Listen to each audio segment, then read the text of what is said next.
ที่คอยของบ้านเอางานชนเมืองเอาฉะนั้นก็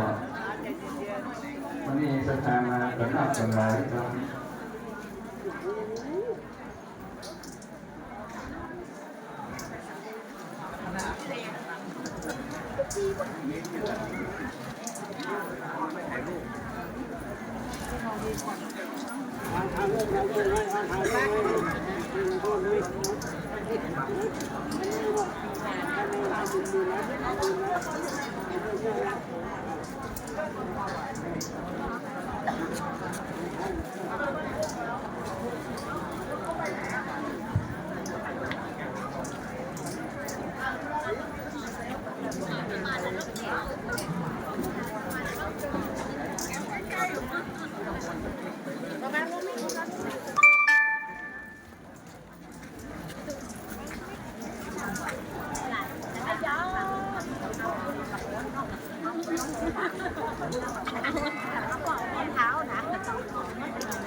ครับสำหรับสามเณรน้อยนะครับหลังจากที่แม่บิณฑบาตเรียบร้อย